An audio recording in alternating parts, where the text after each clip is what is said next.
Mike Damergis here at the Fantasy Football Fest in Atlantic City, New Jersey with Hall of Famer Bruce Smith, former Buffalo Bill, former Washington Redskin, and the all-time sacks leader at 200. Bruce, when you drafted in 1985 at Avad Tech, first overall pick, did you ever think you'd have such an amazing career?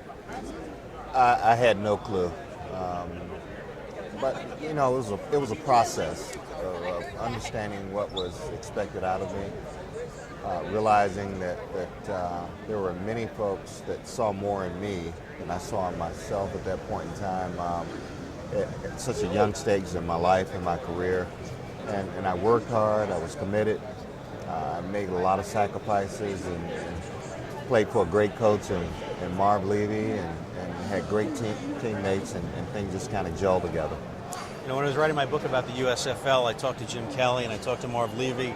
And the Bills at that time, as we know, were basically at the bottom of the NFL. And Jim didn't want to go to Buffalo. He wanted to go play for the Raiders. So you went to a franchise that was at the bottom of the NFL. Talk about the process of building up to being what you were, to going to 4 Super Bowls, to winning 10 games from 1988 through 1999. Talk about that process and the difficulty of building a championship team. Yeah, it was extremely extensive, the process of it. Being the best player in college football in 1985 and being the #1 pick in the draft came with a lot of responsibility. It came with a lot of expectation, but unfortunately, when you're the best player coming out of college, you go to the worst team. That team was 2-14 at the time. It was 2-14 the previous year, so we had our work cut out for us. But management made the right moves. They brought in the right personnel and Jim Kelly. We already had a permanent fixture and Darryl Talley and also Andre Reed was a member of my draft class in '85. And just things just started developing from there. The chemistry started to form. We were able to pick up guys like Cornelius Bennett. We attacked the draft and got Thurman Thomas, and we could see that it was going to be a special era for the Buffalo Bills. And you know, who would have ever known that we would have went to 4 straight Super Bowls, something that was never accomplished before in the history of the National Football League, and I can't see that it will ever be accomplished again. You know, we generated so much excitement. You really saved the city of Buffalo in a lot of ways. Because economically it was a disaster. Buffalo became an exciting place to go to. Fans coming down from Toronto and everything, so it really saved the city. Yeah, we gave them a lot to cheer about. We rejuvenated the city, gave it energy and things of that nature. And, you know, for a number of years, we never knew that it was as cold as it was because and you're from Norfolk, Virginia Beach area where it's nice and warm. It was new. It was certainly new. I had never been in weather like that before in my life. I'll tell you a quick story. In the middle of May, my first mini camp, I walked out to the field and it was part of my Hall of Fame speech. I could see clouds off at a distance. We were going out to practice. Within 15 minutes, it rained, snowed, and hail, and then the sun came back out. And it was the wildest thing I'd ever seen before in my life. It was the middle of May, keep in mind. So it was a wild experience. When I was living up in Toronto, because of the lake effect, I used to see how we'd get 2 inches and Buffalo would get 20-something inches. Oh, yeah. So, again, the Bills were something that the fans in Buffalo could hold on to, look forward to during the dismal months in the wintertime. Let's talk about the AFC East. I always said, I grew up a Jets fan, so thank you for beating up Ken O'Brien all those years. You're welcome. But you had some pretty good quarterbacks. You had Ken O'Brien wasn't a bad quarterback. You had Tony Eason and, of course, Dan Marino. What made Dan Marino so great? Tell us that I wouldn't know from a fan's perspective. Obviously, the quick release. But talk about Dan Marino and what made him so difficult and how you had to prepare. Yeah, I was just with Dan last week, and we were reminiscing about the days of our competing against one another. But he had a sixth sense. It was almost like he had eyes in the back of his head. He was the least sacked quarterback in his era at that time. And his release was just so quick. He wasn't very mobile.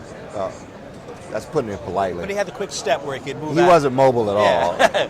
all. But he knew how to shift his body And he could step feel the and guy avoid the breathing down rusher. their back.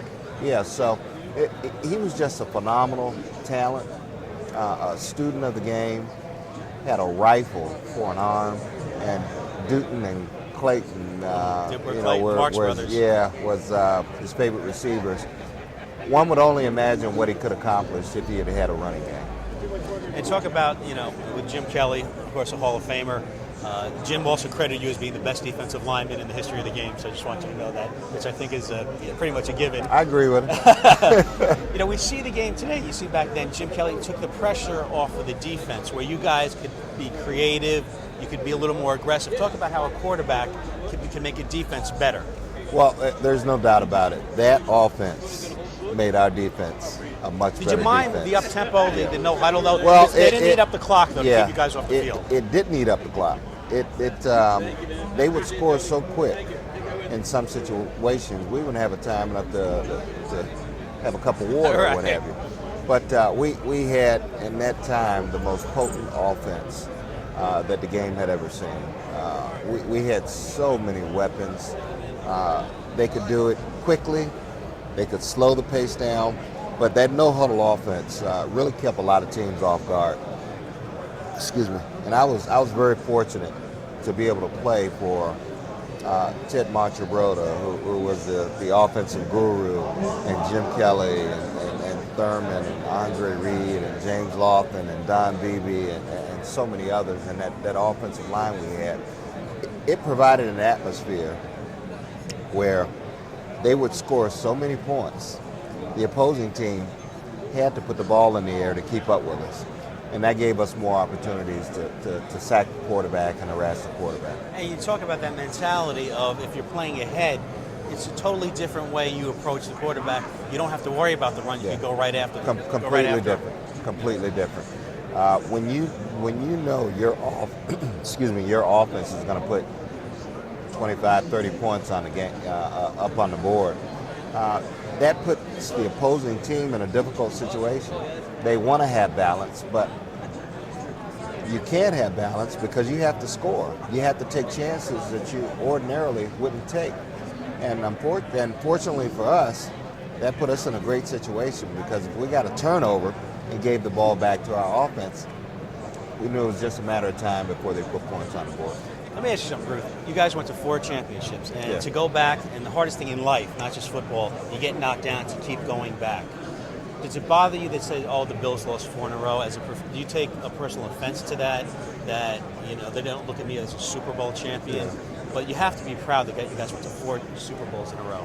Yeah, one of the things about that, and I still hear people talk about that till this day, but I think it really exemplified what we were all about as a team and as players and as something people. Very visceral too. Resilience, overcoming adversity, commitment. Those are the type of things that you want to display throughout life. Because life is a challenge. You get knocked down.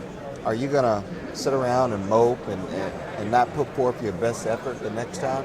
No, we held our heads up high, went back to work during the off season, and said we're going to give this thing another try. And we did it again and again and again and again. So, I am so proud of the way we handled ourselves, and certainly had we won that first Super Bowl, had we not missed that field goal. A lot of your former teammates think you would have won another Super Bowl. Yeah, I believe this. I believe the same thing. But I'm just so proud of the men that were in that locker room, the way we handled ourselves in the midst of adversity, and the naysayers and so forth and so on. And even out of it all, I think we ended up with about 5 or 6 Hall of Famers. Yeah, pretty good, huh? That ain't too bad. You played in the era with Montana, Elway, Kelly, Marino. Am I missing anybody? Trying to think off the top of my head. Jim Everett, stuff like that. Played in an era of incredible quarterbacks.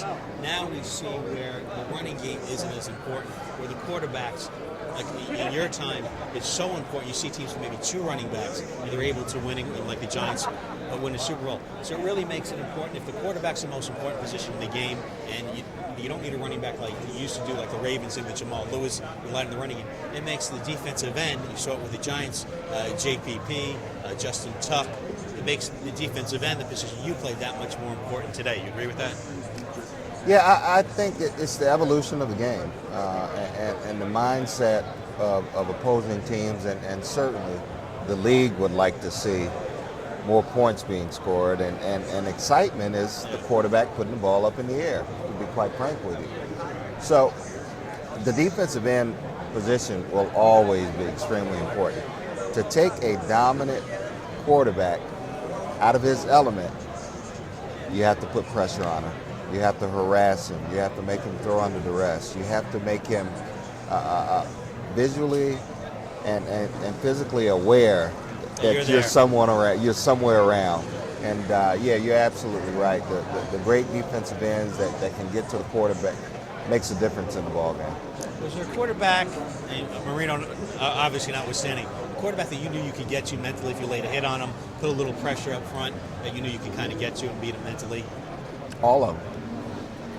I mean, all of them. If you get to any quarterback, you make him aware that of your presence. But Eli showed resilience last year, especially in that San Francisco game. Say Eli? Yeah, Eli last year. Oh, man. That he took the hits and he kept coming back and earned a lot of respect that probably a lot of people think that even Peyton Manning would have been able to take. Yeah, I tell you, the Manning brothers, along with Peyton, I'm very impressed with particularly Eli. He did an outstanding job last year. He had the 2-back tandem, which certainly gave him some balance and kept the defense off guard. But he's been impressive and cool as a cucumber. Yeah. One final question: does the Boomer Esiason send you any Christmas cards at all? No. I'm still waiting, Boomer. Mike Damergis from the Fantasy Football Fest in Atlantic City, New Jersey, with Hall of Famer, all-time sacks leader Bruce Smith. Bruce, thank you so much. Thanks for having me.